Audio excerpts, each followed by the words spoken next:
મારું નામ દેવુબેન જાદવ. દેવુબેન, ભાજપમાંથી છેડો ફાડી કોંગ્રેસમાં જોડાયા છો, શું કામ જોડાયા છો? તમે પૂર્વ કોર્પોરેટર પણ હતા. અમારી માટે ખોટા આરોપ નાખી અને અમને સસ્પેન્ડ કરવામાં આવ્યા હતા. અમે આ જ્યાં સુધી ટ્રમ્પ પૂરી થઈ ત્યાં સુધી રાહ જોઈ. અમને ત્યારે પહેલાં કહેવામાં આવ્યું હતું કે તમને લઈ લઈશું, તમે સાચા સાબિત થઈ જાઓ. અમે બધાય પુરાવા રજૂ કરી દીધા ને અમને ટ્રમ્પ પૂરી થઈ ગઈ પછી તોય કાંઈ કહેવામાં આવ્યું નહીં. એટલે અમે પછી આમ જનતાને ને બધાય સમાજને મળી અને કોંગ્રેસનો ખેસ ધારણ કરવાનું નક્કી કર્યું. શું તમને સાંભળવામાં આવ્યા હતા સસ્પેન્ડ કર્યા ત્યારે, કે શું કારણથી સસ્પેન્ડ કર્યા છે? ના, અમને એવું રજૂઆત કરી હતી હાઈકમાન્ડમાં, શું કહેશો? અમને ત્યારે કાંઈ સાંભળવામાં નહોતા આવ્યા. અમને બોલાવવામાં આવ્યા હતા. રૂપાલા સાહેબની ચૂંટણી હતી અને અમને તાત્કાલિક પ્રચારે પાછા વાળીને બોલાવ્યા હતા અને અમને કહે કે તમે સાચા સાબિત થાવ તો તમને 3 દિવસમાં લઈ લેશું. પણ 2.5 વર્ષ થવા આવ્યા તોય છતાંય પછી લીધા નહીં. તો અમારું સાસુ સાબિત કરવા માટે કાંક તો ઉપાય ગોતવો પડે ને. કોંગ્રેસ તમને ટિકિટ આપશે? સ્થાનિક સ્વરાજ્યની ચૂંટણી પણ નજીક આવી છે, શું તમને કોંગ્રેસ ટિકિટ આપશે? શું કહેશો? હા, કોંગ્રેસ ટિકિટ આપશે. અમે કોંગ્રેસનો ખેસ ધારણ કાલે જ કર્યો છે. તો તમે વિજય થશે, તમને જનતા સ્વીકારશે, શું કહેશો?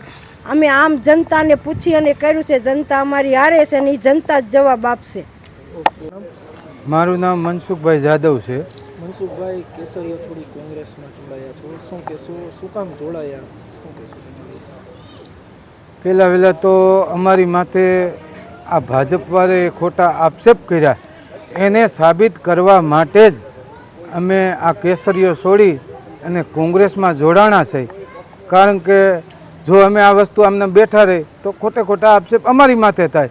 પણ અમે કોઈ વસ્તુ કરી છે નહીં, અમને કોઈ વસ્તુ આપી નથી, તો અમે શા માટે મૂંગા બેઠા રહી? એટલા માટે જ અમે આ કોંગ્રેસનો ખેસ ધારણ કર્યો છે.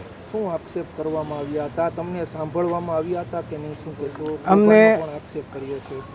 અમને આ મુકેશ દોશી જ્યારે પ્રમુખ હતા ત્યારે ખોટા આક્ષેપ કરવામાં આવ્યા હતા કે ભાઈ તમે કરોડોનું આ કોટરના ઓલામાં કૌભાંડ કરી નાખ્યું. અમે કોઈ વસ્તુ કરી છે નહીં, અમને કોઈ વસ્તુ આપી નથી. તો શા માટેના આવા ખોટા આક્ષેપને અમને અમારી રાજકીય કારકિર્દી ખતમ કરવા માટે આ અમારા હિત શત્રુએ આ બધું ષડયંત્ર રચી અને અમને આ ખોટી રીતે બદનામ કરવામાં અમને આવ્યા છે. એટલે એને સાબિત કરવા માટે મેં તમામ સમાજને બધાને પૂછી અને આ પગલું ભર્યું છે. અને તમામ સમાજના લોકો અમારા ભેગા છે અને ખાસ કરી મારો કોળી સમાજ તો હર હંમેશ મારા ભેગો જ છે, પહેલાંય હતો અને આજે છે. કોંગ્રેસ ટિકિટ આપશે તો વિજય થશો? શું 110% વિજય થાશું. એ અમે અમારા કામ ઉપર વિશ્વાસ છે. અમે કામ કર્યા છે, એના આધારે અમે મત માગવા જવાનું છે.